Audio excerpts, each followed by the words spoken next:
Ini adalah kisah seekor seafood yang memiliki cita-cita menjadi pembalap bernama Theo. Awalnya Theo mengalami kecelakaan saat menyaksikan balap mobil. Tubuhnya yang kecil tersedot ke dalam mesin mobil, lalu darahnya terkontaminasi dan terkena sebuah zat yang bisa membuatnya bercahaya dan bergerak lebih cepat, seperti layaknya seorang pembalap di Formula One. Sejak saat itulah Theo bisa mewujudkan cita-citanya menjadi salah satu peserta pembalap di Formula One yang disiarkan secara langsung di seluruh dunia. Wah, bisa sekeren itu ya guys. Ukuran siput yang sangat mungil yakin bisa mengalahkan para pembalap Formula One di sirkuit dunia. Dan inilah cerita lengkap alur film Turbo. Kala itu sebuah rumah di California terdapat sebuah kebun tomat yang sangat subur. Di sana hiduplah beberapa ekor bekicot. Salah satu bekicot bernama Theo sangat gemar menonton sirkuit balap mobil kelas dunia. Karena itulah Theo memiliki cita-cita besar untuk menjadi seafood tercepat di dunia dan bahkan bisa mengikuti balap mobil sekelas Formula One. Bahkan Theo juga kerap melakukan latihan seperti layaknya mobil yang akan mengikuti perlombaan. Ia berlari dengan sekuat tenaga agar bisa segera sampai di garis finish, lalu memenangkan perlombaan. Di kebun itu Theo memiliki banyak sekali saudara. Namun karena cita-citanya yang dianggap aneh, Theo selalu diolok-olok oleh teman-temannya. Hari itu mereka semua sedang berpesta karena hendak memanen tomat-tomat yang sudah matang. Tomat-tomat itu akan mereka kumpulkan menjadi satu, lalu diolah menjadi masakan dan makanan kesukaan mereka. Sembari memanen tomat, Theo pun melakukan gerakan seolah-olah sedang berlomba. Tingkah Theo membuat salah satu temannya menjadi geram. Ia meminta Theo agar berhenti untuk berhayal. Seekor siput tak pernah bisa berjalan cepat, jadi jangan pernah bermimpi untuk bisa melakukan hal yang tak masuk akal. Itulah yang selalu dikatakan oleh rekan Theo. Mereka menjadikan sebuah teko yang berbunyi sebagai penanda waktu kerja mereka telah usai. Kala itu di sebuah televisi menampilkan iklan yang dibintangi oleh pembalap terkenal favorit Theo. Theo sangat mengagumi pembalap ini. Pria itu bernama Andre. Ia adalah seorang pembalap kelas dunia. Karena saking senangnya ia menonton pertunjukan itu, tanpa sengaja Theo pun menarik minumannya dan mengakibatkan botol itu tertumpah. Tiba-tiba televisi itu padam. Theo yang kecewa, ia kemudian marah lalu berusaha sekuat tenaga untuk mendorong televisi itu agar televisinya menyala kembali. Namun TV itu malah jatuh dan rusak. Sebuah tomat tiba-tiba terjatuh dari pohonnya, lalu menggelinding ke arah depan rumah. Melihat itu, para siput-siput ini bermaksud turun dan mengambil tomat itu. Namun di saat yang sama, seorang petugas pemotong rumput datang untuk memotong rumput di rumah itu. Semua siput-siput itu kemudian bersembunyi karena khawatir mereka akan terlindas. Namun berbeda dengan halnya Theo. Theo yang memiliki jiwa pembalap malah berimajinasi bahwa tomat itu merupakan sebuah garis finish. Dengan perhitungan yang sangat matang agar tak sampai terlindas oleh mesin pemotong rumput, si Theo kemudian mulai berusaha untuk menuju si tomat. Sementara itu, mesin pemotong rumput sudah berada tepat di depan Theo. Sementara itu, melihat Theo dalam bahaya, rekan-rekan Theo segera menyemprotkan sebuah selang air ke arah Theo agar tubuhnya menjauh dari mesin pemotong rumput itu. Benar saja, Theo pun terlempar jauh dari mesin pemotong. Theo pun berhasil selamat dari maut yang dikejarnya sendiri. Teman akrab Theo yang bernama Sid dan semua yang menyaksikan itu memarahi Theo dan meminta Theo untuk menghentikan semua mimpi konyolnya. Sedih dengan perkataan Sid, Theo kemudian memutuskan pergi dari rumah itu untuk menenangkan diri. Theo terus menelusuri jalanan hingga sampailah ia di dekat sebuah jalan raya. Theo tak mempedulikan meskipun hujan turun sangat deras. Ia masih terus berjalan sampai akhirnya Theo sangat mengagumi semua kendaraan yang sedang melintas di jalan raya. Semua mobil-mobil itu melintas dengan cepat. Tak lama kemudian Theo melihat sebuah cahaya dari langit yang ia kira itu adalah meteor. Theo pun memejamkan mata dan berharap imajinasinya menjadi kenyataan. Ternyata itu adalah pesawat. Lalu asik memperhatikan cahaya itu, Theo malah terjatuh karena terserempet sebuah mobil. Tubuhnya terpelanting, terlempar ke sana kemari hingga ia pun sampai di sebuah tempat di mana terdapat sebuah mobil sport tempat orang-orang melakukan balapan liar. Theo berada tepat di atas salah satu mobil balap itu. Ketika mobil balap itu mulai melaju, Theo malah kegirangan karena sangat senang dan nangkring dengan santainya di atas mobil. Tapi tiba-tiba seekor bekicot kecil malah tersedot ke dalam mesin mobil. Ia masuk ke dalam sebuah saluran kabel yang berisi sebuah cairan khusus penggerak mobil balap. Cairan-cairan itu kemudian masuk ke tubuh Theo, lalu menyatu dengan DNA Theo. Wah, kok bisa begitu ya guys ya? Setelah itu Theo pun berhasil keluar dengan selamat melalui lubang knalpot. Dan uniknya ia diselamatkan oleh beberapa ekor kecoa karena dikira Theo sudah tewas. Theo pun berteriak bahwa ia masih hidup. Tak lama kemudian Theo pun melihat 3 ekor gagak terbang di langit-langit. Khawatir dimakan, Theo bersembunyi di dalam bekas makanan. Setelah mengalami perjalanan panjang itu, Theo akhirnya memutuskan untuk kembali ke rumah. Sesampainya di rumah, Theo pun memeriksa bahwa cangkangnya baik-baik saja. Namun tiba-tiba kedua bola mata Theo mengeluarkan cahaya aneh yang sangat terang seperti lampu laser. Tak hanya itu, bagian belakang Theo juga bergetar dan mengeluarkan bunyi seperti mobil ketika menabrak sesuatu. Keesokan harinya saat akan bekerja, teman-teman Theo terkejut karena mendengar suara aneh dari Theo. Menyadari ada yang aneh dengan tubuhnya, Theo pun memutuskan untuk pergi menjauh dari siput-siput lain. Ini adalah seorang bocil yang sangat nakal. Hobinya merusak cangkang-cangkang siput yang ada di sekitarnya. Hari itu ia sedang berjalan menggunakan sepeda kesayangannya. Tanpa sengaja, bocil itu malah hampir menabrak Theo. Theo yang refleks mengeluarkan cahaya dan melesat dengan cepat. Cahaya itu muncul secara tiba-tiba dari cangkangnya. Melihat kecepatan siput aneh itu, si bocil malah tertantang dan merasa sangat penasaran bagaimana bisa seekor siput bergerak begitu cepatnya. Kok bisa begitu ya? Tiba-tiba saja Theo hendak ditangkap oleh si bocil. Namun saat itulah tiba-tiba Theo memiliki kekuatan. Bahkan ia berniat untuk mengendalikan sepeda itu. Namun karena Theo belum bisa memahami kekuatan yang ia miliki, Theo malah membuat si bocil terlempar. Karena masih belum bisa menyadarinya, sepeda itu malah mengarah ke kumpulan siput yang sedang bekerja. Tentu saja mereka semua panik. Sepeda itu kemudian runtuh dan menghancurkan kebun tomat yang menjadi sumber makanan mereka selama ini. Atas kecerobohan yang telah dilakukan Theo, siput lainnya menjadi sangat marah, kemudian mengusir Theo dan juga Chip yang selalu membela Theo. Semua siput itu kini membenci mereka. Tentu saja hal itu membuat Chip menjadi sangat marah. Selama ini ia selalu memperingatkan Theo, namun Theo tak pernah mendengarkan apa yang dikatakan oleh Chip. Namun saat Chip mengoceh, Theo hanya diam saja karena merasa bersalah. Di saat itulah tiba-tiba seekor gagak mengawasi mereka berdua, menyambar bekicot. Melihat Chip di bawah gagak, tubuh Theo tiba-tiba bercahaya. Ia pun melesat dengan cepat.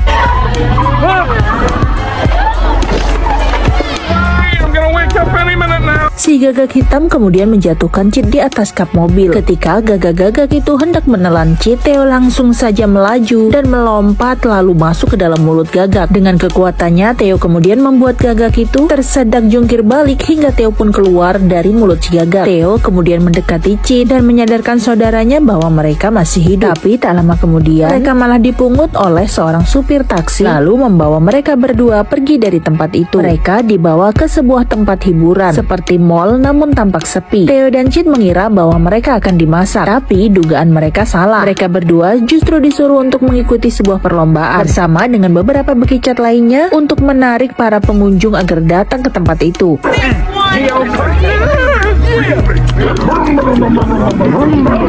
Perlombaan itu kemudian dimulai. Para bekicot kemudian mulai berjalan sekuat mungkin. Namun berbeda dengan Theo, ia hanya diam saja. Orang-orang kemudian meneriakinya dan menganggapnya bodoh. Dengan sombong, Theo kemudian menunjukkan kekuatannya dan melibas semua bekicot-bekicot itu. Saking kencangnya, Theo bahkan menghancurkan papan-papan yang digunakan untuk berlomba. Sejak saat itulah, Theo merubah namanya menjadi Turbo.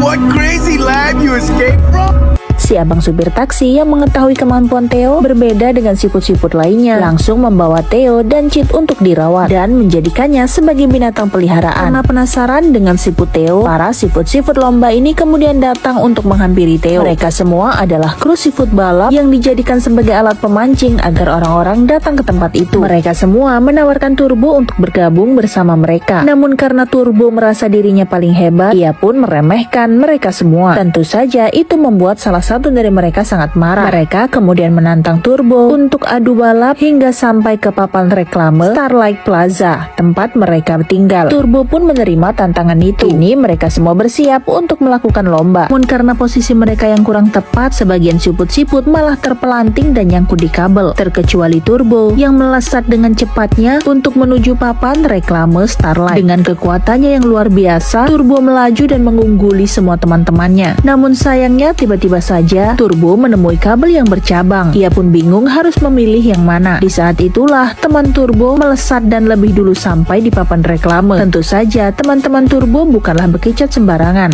Keesokan harinya, supir taksi yang bernama Tito ini mulai menjalankan rencananya untuk membuat sebuah pertunjukan agar orang-orang berdatangan dan penasaran dengan pertunjukan itu. Meskipun beberapa rekan Tito menganggap semua itu adalah hal yang konyol dan tak mungkin berhasil, namun Tito tetap semangat. Ia terus menjalankan misinya dan menyemangati kedua siput barunya bahwa jika bekerja sama dengan baik, mereka pasti akan berhasil untuk membuat Starlight menjadi ramai pengunjung. Di saat itulah tiba-tiba sebuah mobil melintas di depan Starlight. Mobil itu bertuliskan Indianapolis 500 serta terdapat poster pembalap idola Turbo. Turbo kemudian bergerak dengan cepat lalu mengitari tulisan Indianapolis 500. Melihat itu, Tito pun sangat takjub. Memahami apa yang dimaksud dengan Turbo, Tito lalu membicarakannya dengan rekan-rekannya. Namun tentu saja hal itu ditolak oleh teman-temannya. Bagaimana mungkin seekor siput akan mengikuti tur pergi ke Indianapolis 500, di mana tempat itu adalah sebuah ajang bergengsi para pembalap dunia serta tiket yang tidak murah untuk bisa sampai ke sana. Namun meski begitu, Tito tak menyerah. Ia tetap akan mengusahakannya agar Turbo bisa pergi ke tempat itu. Setiap harinya Tito selalu berusaha untuk meyakinkan rekan-rekannya mendaftarkan Turbo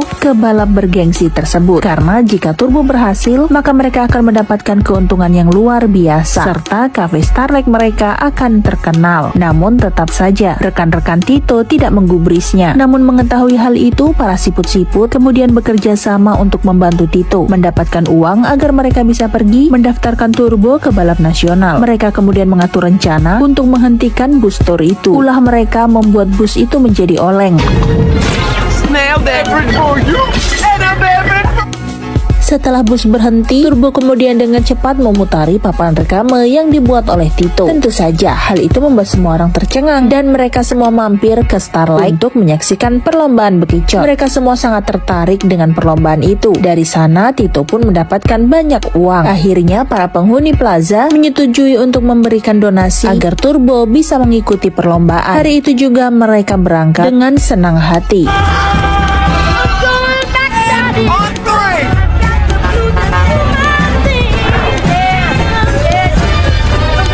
Seorang mekanik sedang memodifikasi cangkang turbo.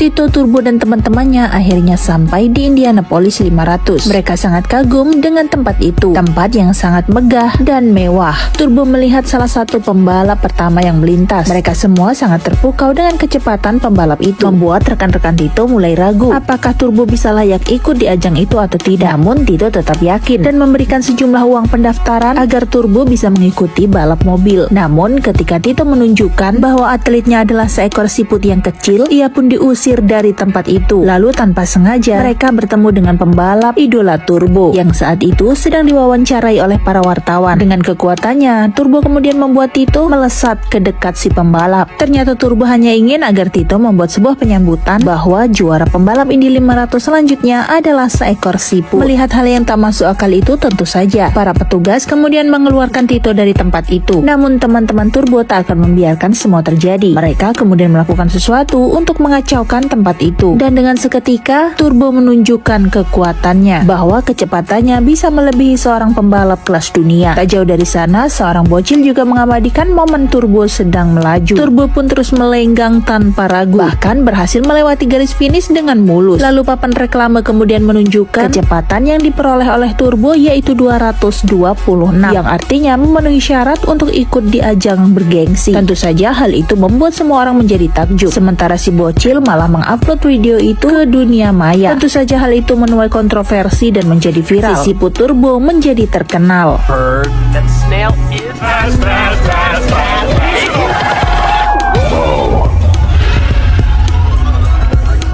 CEO dari balapan itu kemudian mengadukan sebuah konferensi pers yang mengatakan bahwa Turbo akan menjadi salah satu peserta di lomba Indiana 500 selanjutnya. Namun sebagian orang mengatakan bahwa siput tak bisa ikut pertandingan. Namun Tito tetap mengotot. Di saat itulah seorang pembalap nomor 1 ini malah memberikan semangat kepada Tito dan meminta agar Turbo diikut sertakan dalam pertandingan. Atlet ini pun berbicara panjang lebar untuk meyakinkan semua orang bahwa siput kecil itu berhak untuk ikut perlombaan. Akhirnya mereka semua meresmikan membuktikan bahwa si siput bisa ikut lomba. Malam itu Turbo sedang jalan-jalan di luar ruangan. Tanpa sengaja ia melihat garasi mobil milik atlet terkenal itu hampir ditutup. Karena penasaran, Turbo pun melesat mengamati mobil milik si pembalap nomor 1 di Formula One. Tiba-tiba saja si atlet itu malah muncul di depannya. Mereka berdua sempat berbincang-bincang sejenak. Namun siapa tahu, ternyata si pembalap ini mempunyai niat jahat terhadap si siput. Ia berkata akan menyingkirkan siapapun yang berani menyainginya, apalagi akan membuatnya kalah di sebuah pertandingan. Ia kemudian mengeluarkan Turbo dari garasinya.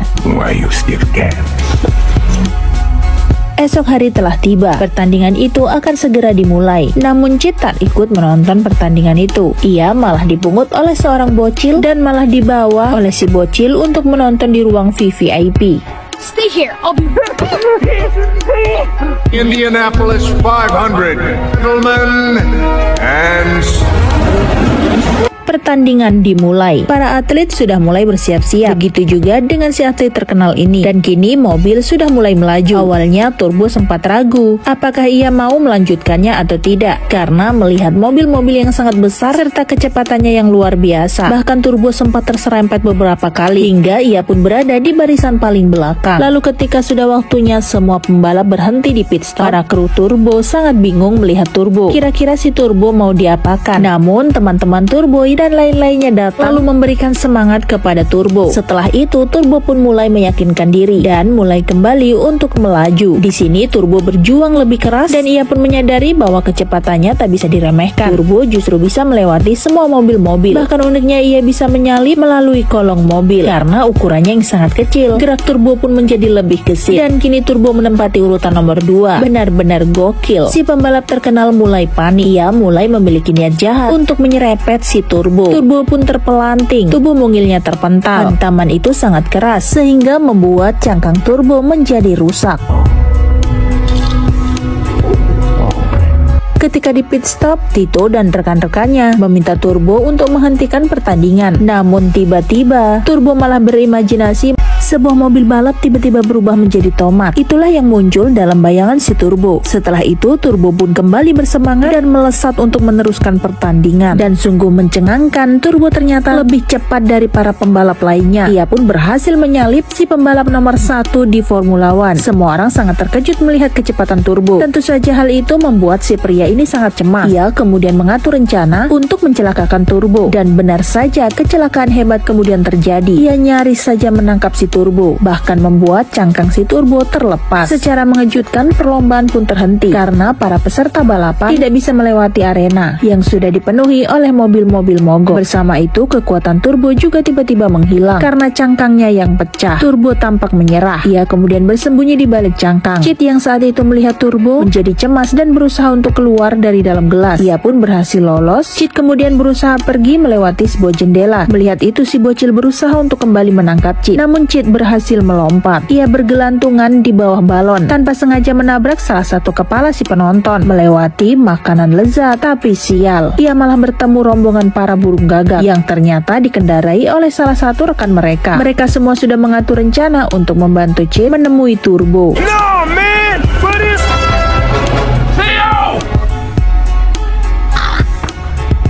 Cid berteriak melalui sebuah podium untuk memberi semangat kepada Turbo. Cid yang dulu tak suka dengan mimpi Turbo, kini mulai menyetujuinya dan bahkan memberikan semangat kepada Turbo untuk mewujudkan mimpi. Cangkang bekicot ini rusak setelah mengalami kecelakaan pada sebuah pertandingan. Namun tiba-tiba si Turbo kembali bersemangat setelah mendengar perkataan Cid dan juga rekan-rekannya yang terus memberinya semangat. Sementara itu saingan berat si Turbo tak terima melihat si Turbo melaju. Ia pun menyeret mobilnya. Tito langsung menarik Cid dan mengajaknya untuk menyaksikan pertandingan di garis finish. Mereka berdua terus melaju dengan sekuat tenaga. Namun si pembalap ini melakukan hal curang. Ia menghentakkan kakinya hingga membuat Turbo terpental. Namun arah Turbo terpental justru lebih mendekat kepada garis finish. Si pembalap pria ini pun melompat dan Turbo malah berguling melewati garis finish. Semuanya bersorak bahagia karena untuk pertama kalinya sosok bekicot bisa mengalahkan seorang pria dengan mobil balap yang tak pernah terkalahkan. Semua itu menggemparkan dunia maya. It's like I always said, little amigo. Usai kemenangan Turbo, semua para penghuni Starlight menyambutnya dengan sukacita. Bahkan kini Starlight menjadi ramai pengunjung. Sementara itu Turbo mendapatkan kostum baru yang didesain dengan sangat cantik dari Tito. Turbo pun merasa sangat bahagia karena melihat cangkangnya yang kembali pulih seperti sedia kala dan bahkan lebih indah. Para bekicot itu kemudian menggunakan kostum aneh-aneh dan unik saat melakukan atraksi balapan melawan si Turbo. Mereka semua terlihat sangat bahagia dan hidup damai di Starlight, dan film pun selesai.